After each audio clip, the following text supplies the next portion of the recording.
Sir నమస్కారం sir. నమస్తే. Sir నిన్న ఎన్టీఆర్ గారి 'దేవర' ట్రైలర్ రిలీజ్ అయింది. యూట్యూబ్‌లో అయితే దూసుకుపోతుందని చెప్పుకోవచ్చు. అయితే సినిమా ట్రైలర్ బాగానే ఉన్నప్పటికీ ఒక మిక్స్డ్ టాక్ అయితే వచ్చింది సార్. కొంతమంది నెగెటివ్‌గా దీనిపైన ప్రచారం అయితే జరిగింది. అయితే ఎక్కడి నుంచి ఈ ప్రచారం వచ్చిందా అని చూస్తే చాలామంది ఏమని పోస్టులు పెడుతున్నారంటే ఎన్టీఆర్ గారి అభిమానులు కొంతమంది మెగా ఫ్యాన్స్ ఈ విధంగా చేశారు, నెగెటివ్ ట్రోల్ చేస్తున్నారు, ఆచార్యలా అయితుంది, ఆచార్య 2 ఇది అని కూడా పెట్టుకోవచ్చని అంటున్నారు. మరికొంతమంది నందమూరి అభిమానులు ఈ విధంగా చేస్తున్నారు. ఒక వర్గం వాళ్ళు, నందమూరి అభిమానులు ఒక వర్గం వారు ఎన్టీఆర్ గారి పైన ఈ విధంగా చేస్తున్నారు. ఎందుకంటే మోక్షాగ్ని గారు ఎంట్రీ ఇచ్చారు కాబట్టి అని చెప్పేసి ఈ రకంగా అయితే అయితుంది సార్. నిజంగా ఎన్టీఆర్ గారి పైన ఈ విధంగా నెగిటివ్ ప్రచారం జరుగుతుందా? వీళ్ళ దగ్గర నుంచే జరుగుతుందా? అయితే ఎందుకు అంటారు? మరి మీ ఒపీనియన్ ఏంటి సార్ వీటిపైన? ఒపీనియన్ ఏం లేదండి నాకు దీని మీద. అయితే ఒకటి, ఎన్టీఆర్ మీద నెగిటివ్ ప్రచారము అనేది కొత్త ఏం కాదు. తెలుగుదేశం పార్టీ కార్యాలయం కేంద్రంగా ఆయన సినిమాలు బ్యాడ్ చేయటానికి ప్రయత్నం చేసినటువంటి సందర్భాలు అనేకం ఉన్నాయి గతంలో. అంటే సినిమా టాక్ స్ప్రెడ్ అయిపోయిన తర్వాత చేయగలిగింది ఏమి ఉండదు ఎవరైనా సరే. టాక్ స్ప్రెడ్ అవడానికి ముందు మోకాలు అడ్డు పెట్టేటువంటి ప్రయత్నం చేస్తారు. అందులో భాగంగానే ఇప్పుడు ఇది కూడా కనిపిస్తోంది. అంటే ఈ మధ్యకాలంలో ఎన్టీఆర్ అలాగే కళ్యాణరామ్ వీళ్ళిద్దరూ కూడా పార్టీకి కుటుంబానికి కొంచెం పెడగా ఉంటున్నారు అనేది అందరికీ తెలిసిన విషయమే. ఓకే. అన్నగారి శత జయంతి కార్యక్రమాలకే హాజరు కాలేదు. తెలుగుదేశం పార్టీ ఆధ్వర్యంలో జరిగింది ఆ కార్యక్రమం. అలాగే ఇటీవల జరిగినటువంటి బాలకృష్ణ గారి సినీ స్వర్ణోత్సవ కార్యక్రమానికి కూడా వాళ్ళు గైర్హాజరయ్యారు. ఎందుకు జరిగింది ఇలా అనటానికి 100 కారణాలు ఉన్నాయి వాళ్ళకి. అంటే అంతకుముందు మే 20న జరిపారు ఆ కార్యక్రమం. అది నా బర్త్డే అందుకని రాలేకపోయాను అన్నాడు ఆయన. కళ్యాణరామ్ కూడా రాలేదు ఆ వేడుకకి. ఆ వేదిక మీద కనిపించలేదు ఇద్దరు. అంతకుముందు తారకరత్న చనిపోయినప్పుడు వీళ్ళు హాజరయ్యారు. ఆ సమయంలో వీళ్ళని సమాదరించలేదు, వీళ్ళని పట్టించుకోలేదు, పలకరించలేదు అనే మాటలు బయటకు వచ్చినాయి. ఒకవేళ దానికి హర్ట్ అయ్యి వీళ్ళు ఏమన్నా వద్దులే మనం అవాయిడ్ చేయడం మంచిది అనుకుని అవాయిడ్ చేస్తున్నారా అనేది ఒక ప్రచారం ఉంది. అయితే దీనికంటే ముందు నుంచే ఎన్టీఆర్ పట్ల ఒక భిన్నమైనటువంటి అభిప్రాయాలు ఉన్నాయి పార్టీకి కూడా అనేది తెలుసు జనాలకి. అంటే ఆ మధ్య ఆయన ఎన్టీఆర్ హెల్త్ యూనివర్సిటీ పేరు మార్పు సందర్భంగా ఖండించిన తీరు మీద విమర్శ వచ్చింది. ఓకే. అవును. ఆ విమర్శ చాలా తీవ్రంగా తెలుగుదేశం పార్టీ క్యాడరు మైకుల ముందుకు వచ్చి మాట్లాడారు. ఆయన్ని దారుణంగా క్రిటిసైజ్ చేశారు. నిజానికి అంత అవసరమా, అంత క్రిటిసిజం అవసరం అంటే అవసరం లేదు, కానీ చేశారు. ఒక దాడి జరిగింది. ఇలా దాడి చేయటం పార్టీ నాయకత్వానికి తెలియకుండా జరిగే అవకాశం లేదు. పార్టీ నాయకత్వం అనుమతితోనే జరిగింది అనుకోవాలి. రెండవది, చంద్రబాబుతో పర్సనల్గా ఆయనకు కూడా ఒక రిలేషన్ ఉంది. చంద్రబాబు గారి మేనకోడలు కూతురునే చేసుకున్నాడు ఎన్టీఆర్. ఆ వివాహం చంద్రబాబుకి ఇష్టం లేదు, ఇష్టం లేకుండా జరిగింది అని చాలామంది మాట్లాడతారు. అయినప్పటికీ ఫైనల్గా వాళ్ళ పెళ్ళి అయిపోయింది, వాళ్ళ కాపురం మీద వాళ్ళు చేసుకుంటున్నారు.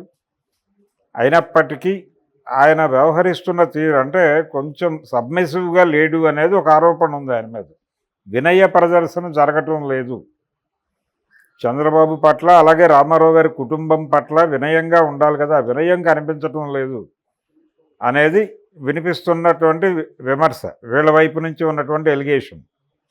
ఆయన అసలు మనకు ఎందుకు వచ్చిన గొడవ, మనం దూరంగా ఉంటే మన పని మనం చేసుకుంటే సరిపోతుంది కదా అన్నట్టుగానే వాళ్ళిద్దరూ వ్యవహరిస్తున్నారు. హరికృష్ణ గారి పిల్లలిద్దరు.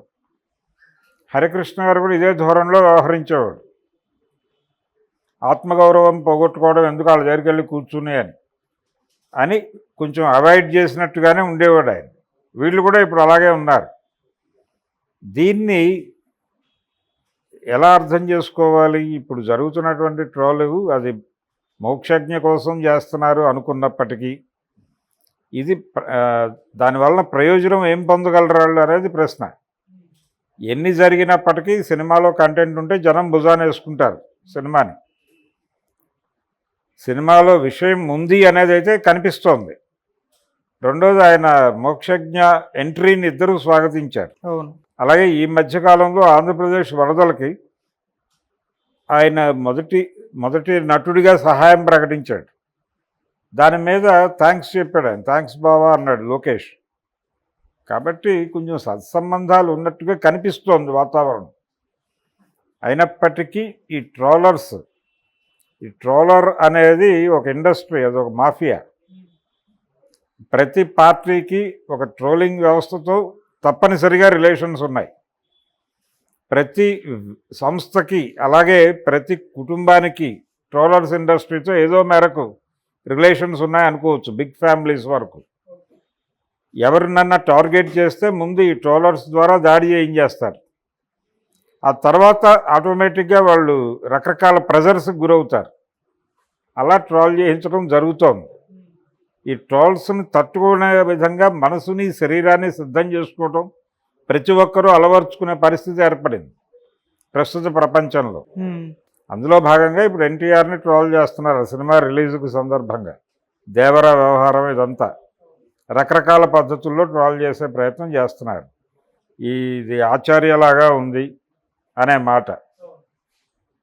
ఆచార్యకి దీనికి ఏ విధంగా చూసుకున్నా తేడా ఉన్నమాట వాస్తవం. ఆ గొడవ వేరు, ఈ గొడవ వేరు. ఇప్పటికీ పాదఘట్టం అనగానే జనాలు భయపడుతున్నారు. అటువంటి కండిషన్ ఉంది. అందుకనే దాంతో పోల్చనక్కర్లేదు. ఇది ఒక ప్రయత్నం చేశాడు ఆయన. ఆ ప్రయత్నం రేపు థియేటర్లోకి వచ్చాక ఎలాగో తెలుస్తుంది. ఒకటి, కొరటాల శివ ఎటువంటి అంచనాలు పెంచే విధంగా ట్రైలర్ని కట్ చేయలేదు. ఎటువంటి అంచనాలు లేకుండా కుదిరితే కొంత బ్యాడ్ ఒపీనియన్తో థియేటర్కి వచ్చినా చాలు ప్రేక్షకుడు అనుకుంటున్నాడు. అలా వచ్చే ప్రేక్షకుల్ని ఎంటర్టైన్ చేసి పంపిస్తాడు ఆయన.